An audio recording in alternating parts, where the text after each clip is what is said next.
हिमाचल प्रदेश में आपदा से साल 2023 में करीब 10,000 करोड़ रुपए का नुकसान हुआ था और इस साल भी प्रारंभिक नुकसान करीब 5,000 करोड़ रुपए का हो चुका है।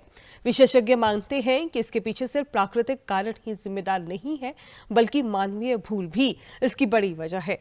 आपदा प्रबंधन विशेषज्ञ व पूर्व अधिकारी डॉक्टर KL सहजल ने इस बारे में DD न्यूज से खास बातचीत की है। जो हमने तस्वीर देखी हिमाचल में वो बहुत एक्सट्रीम है। बहुत सारे ज़िले ऐसे हैं जिनको बहुत ज़्यादा हद तक प्रकृति ने नुकसान पहुंचाया है। मेन बेसिक आप इसका क्या रीज़न मानते हैं?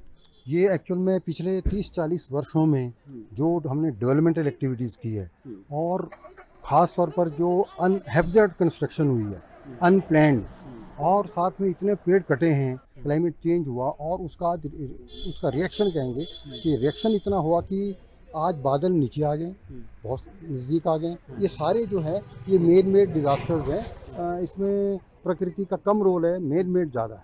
लेकिन आपको लगता है कि मैन मेड होने के बावजूद भी वो कदम जो उठाए जाने चाहिए थे, क्योंकि बहुत लंबा दौर है जब ये कंस्ट्रक्शंस और विकास के नाम पर हम आगे बढ़ने की जो दलील देते हैं। मिटिगेशन मैनेजमेंट है ये ठीक ढंग से लागू नहीं हुई और स्ट्रक्चरल नॉन स्ट्रक्चरल मेजर जो होनी थी वो भी नहीं की गई और जहाँ कोर्ट का आदेश आ गया वो तो हो जाता था। बाकी में ढिलमुल रवैया रहा है। सड़कों पे इतना ट्रैफिक नहीं है जिसके लिए हम 4 वे चाह रहे हैं, लेकिन नहीं, हमें सड़क चाहिए, हमें 4 वे चाहिए। तो ये बहुत सारे कॉम्प्लेक्स इश्यूज़ हैं जिसमें क्लाइमेट चेंज भी है, फॉरेस्ट कवर भी हमारा मेरे ख्याल घटा ही है, बड़ा नहीं है, और इतनी ज़्यादा लैंड एक्विजिशन हुई है डेवलपमेंटल एक्टिविटी के लिए, इंडस्ट्रीज़ के लिए और ख़ासतौर पर 4 वे के लिए कि पिछले 10 साल में तो इसमें अति आ गई है।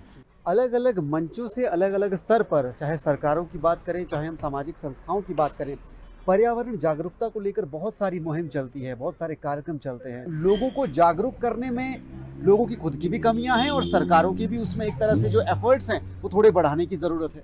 बिल्कुल, सरकार को तो करना ही चाहिए। मैं तो कहता हूँ कि जो कम्युनिटी बेस्ड डिज़ास्टर मैनेजमेंट है वो होनी अति आवश्यक है।